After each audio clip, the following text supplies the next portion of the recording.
Contaron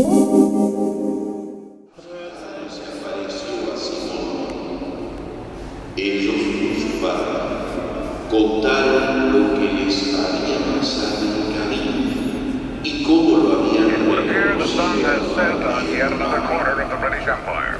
This one far down in the South Atlantic. Argentina today invaded and seized the Falkland Islands, which have been under British rule for nearly 150 years. Britain promptly broke diplomatic relations. Britain says its troops are ashore on the Falkland Islands in substantial numbers and have established a firm bridgehead.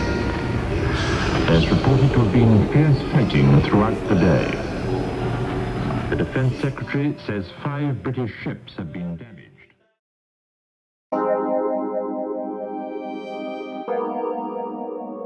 After exploring the historic city center of Cordoba, including Plaza San Martin and Manzana Jesuitica, the Jesuit block, our adventure continues as we move towards Cordoba's modern-day city center, Nueva Córdoba, the new Cordoba.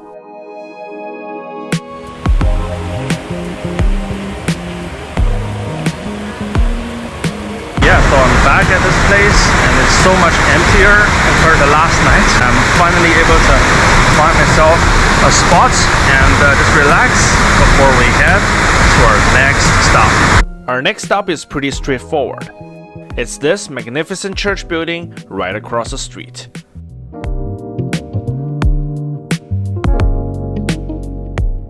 Yeah, folks, right now I am at the Iglesia de Los Capuchinos. Yeah, not sure what it's called, Capuchinos. But anyways, we were here last night, but because there was a mass, so we couldn't film in details. And I just checked the sign, so it looks like it's only open during weekdays at 4 p.m. So that means later today we'll have to come back again. And then, yeah, we're gonna go in and check out the details of this impressive building. The exterior is pretty impressive. It is definitely one of the must-see churches here in Cordoba. Okay, maybe for now let's briefly talk about the church building itself. Iglesia de los Capuchinos was not that historic in compared to the ones we saw in the previous episode in the Jesuit block and Plaza San Martin. It was as new as Nueva Córdoba and was only built in 1934, shortly after the golden age of Argentina faded away. In fact, it was the very first church building in the whole country that was built with reinforced concrete. The reason why it's called Capuchinos is not really because the founders of this church loved a cup of cappuccino every morning. Well, maybe, I don't know. It is because the founders of this church belonged to the Capuchins, a religious order of the Roman Catholic Church, just like the Jesuits who founded the Jesuit block. Continue east on the road in front of the church. I eventually reached a small hill that seems to be a part of a large urban park. There's some sort of stairs like you see in the first Rocky movie, so yeah, let's find out what's up there.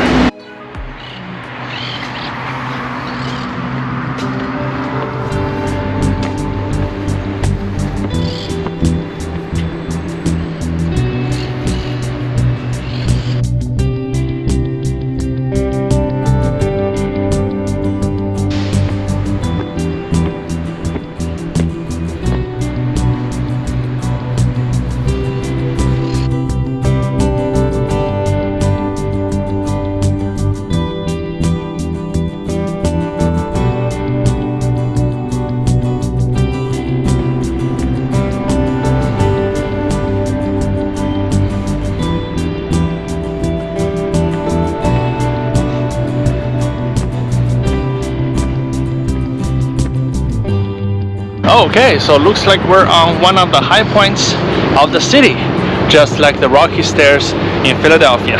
Well, like the Rocky Stairs in Philly, there is a statue on the top, but not Rocky's. However, the view was just as good as the Rocky Stairs. This is one of the best places to see and experience Cordoba's modern skylines, without buying a ticket and climb some man-made structures or flying a drone, which I'm too broke for both.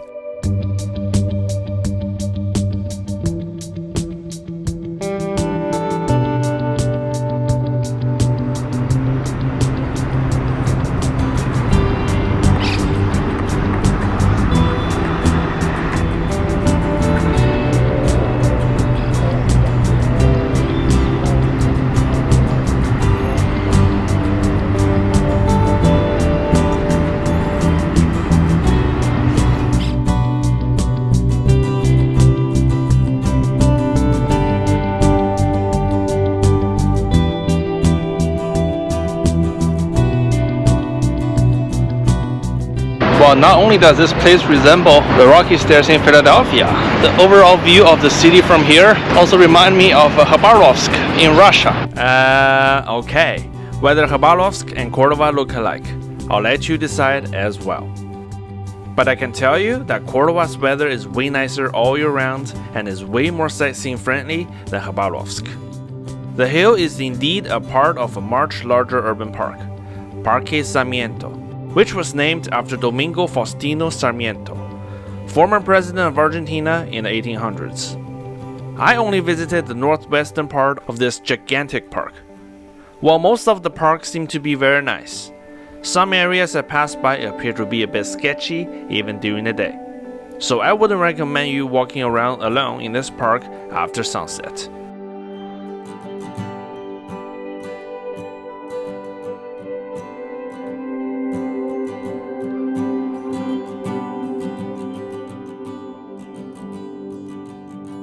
South of the park is today's main campus of the National University of Cordoba. But we are turning around and will be heading back to the historic city center from there. Some of the buildings on the way did resemble the ones in Buenos Aires. So if you're only coming to Cordoba, maybe from Chile or Bolivia, but want to have a taste of BA, Nueva Córdoba is the place. Although I still recommend going to the real Buenos Aires during your next trip to Argentina.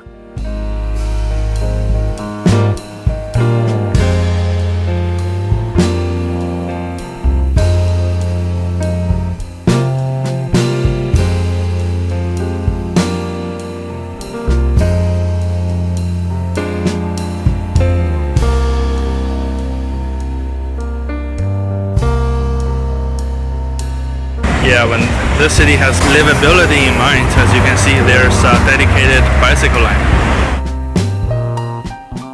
On the way back, I once again passed by Paseo de Buen Pastor. We only came here for dinner the previous night, but never got to see the original part of the structure when it was once a Catholic charity building. It appeared that the door was open. Why don't we go in and take a look?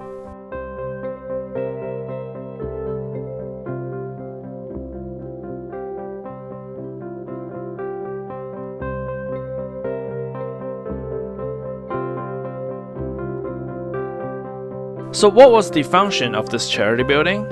Well, aside from its Eastern Orthodox style chapel, the one you're seeing right now, which apparently served as a church.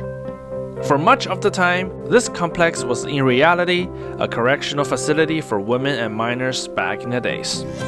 In other words, yeah, it was a prison run by the church. Surprising, yet interesting fact. Huh?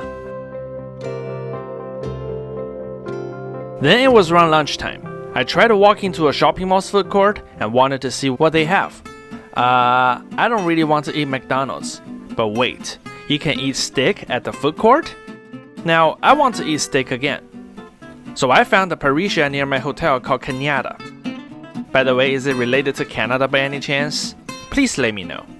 The steak I had was hands down the best during my entire Argentina trip. And the service was also top notch. I highly recommend this place to anyone coming to Cordoba.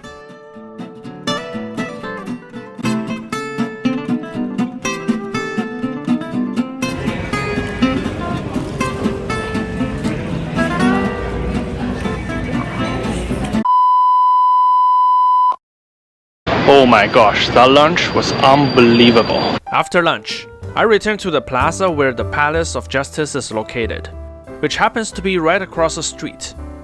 It was then I realized that the name of the plaza was dedicated to what Argentinians call heroes of Malvinas. There was also a monument of what appears to be the Argentinian interpretation of Iwo Jima, his fight for a war that was lost. In 1982, the Argentinian economy deteriorated to the tipping point.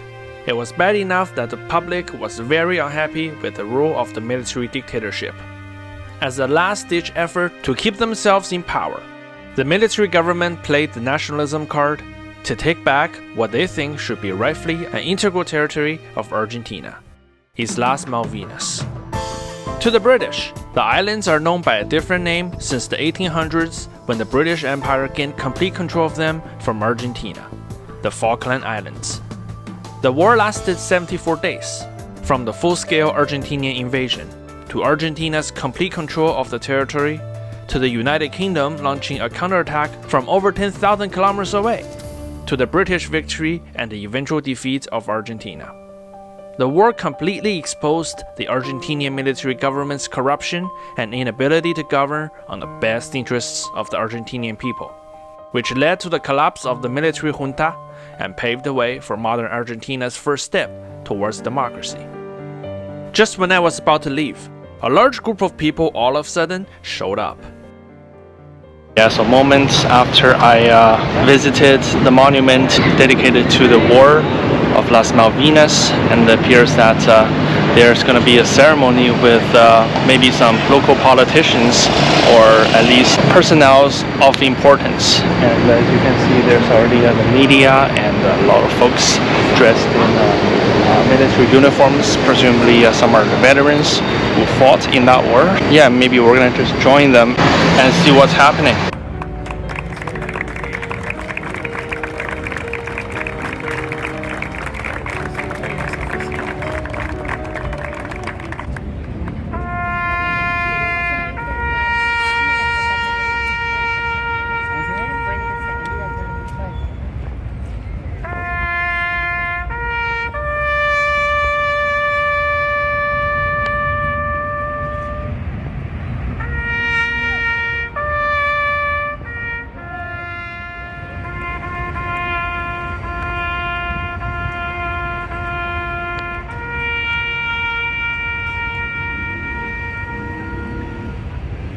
Yeah, so I just accidentally joined a memorial service for those who died during the war in Las Malvinas, also known as the Falkland Wars in English.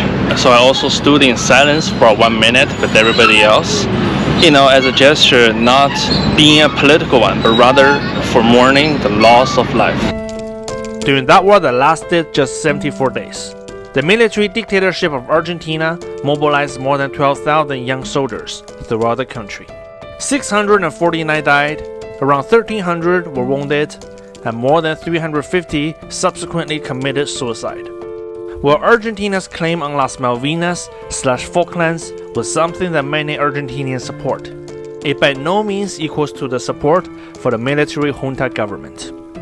To save itself, the military dictatorship tied them together with nationalist ideas like reclaiming Las Malvinas, which was a very dangerous act as we saw throughout history, especially in countries where people are not allowed to voice themselves or raise criticisms. But imagine, even if Argentina was able to win a war, all the glory and credits probably will only go to the military dictatorships anyways. What will the ordinary Argentinian people gain from taking back Las Malvinas? Will the citizens be better off in quality of life? Will the economy of Argentina improve and return to its former golden age so the military government could claim that it was them who made Argentina great again? In wars, there's no winner. Innocent people are gonna die. And it doesn't matter if it's Argentinians or the British, people suffered for that war. And so many lives were lost, and you just cannot imagine how sad families and friends of the soldiers, their mothers, their fathers, brothers, their sisters, maybe their children, their friends. I just hope something like this will never happen again. There are better ways, you know, to end those kind of conflicts. And maybe I'm just being too optimistic, but I do not think war is the ultimate way to resolve problems. I think the war itself is a problem.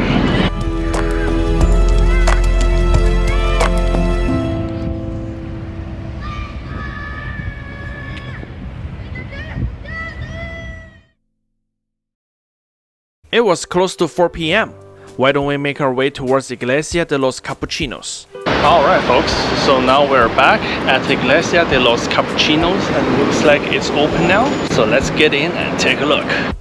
Like mentioned earlier, Iglesia de los Capuchinos was a relatively new construction for a style of architecture that predated the formation of Argentina, the Gothic style. This church happened to be one of a few Gothic, or in this case, should I say, Neo-Gothic style church buildings I saw in Argentina. But it was certainly the most impressive one I saw during this entire trip.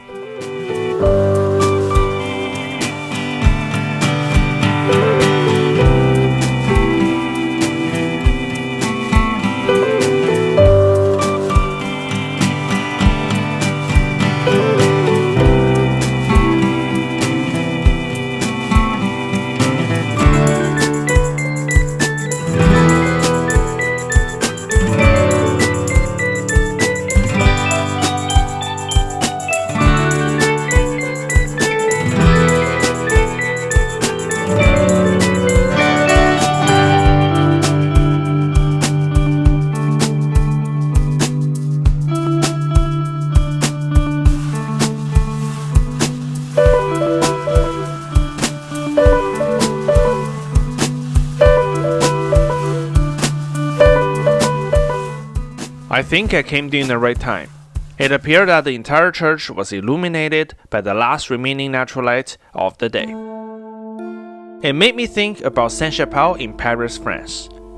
The lights from the afternoon sun came through the stained glasses of the church and gave the surrounding a very mystique feeling. I don't think any modern light bulbs or LED displays could depict what I saw. I think it must have been the work of God.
Interestingly, the decors inside the church also has some Eastern Orthodox elements, like the mosaics and Byzantine-style windows.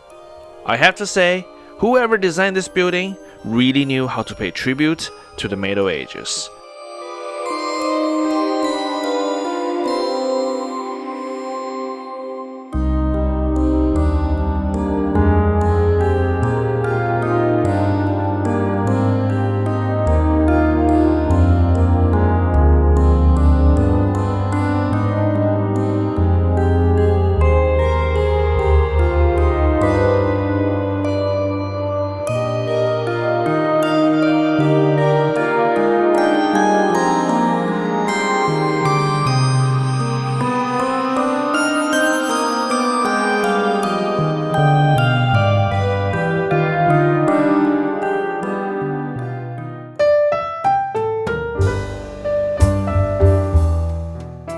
After crossing off the only remaining site on my Cordoba bucket list, I wandered around the market district north of Plaza San Martin and did some shopping.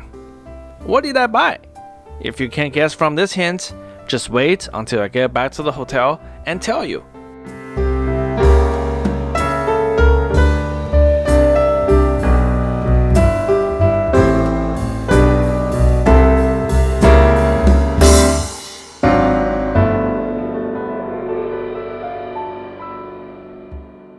Alright folks, so that concludes our visit of Cordoba, Argentina. Now come to think of it, I think the football match is kind of annoying, so I'm gonna turn it off.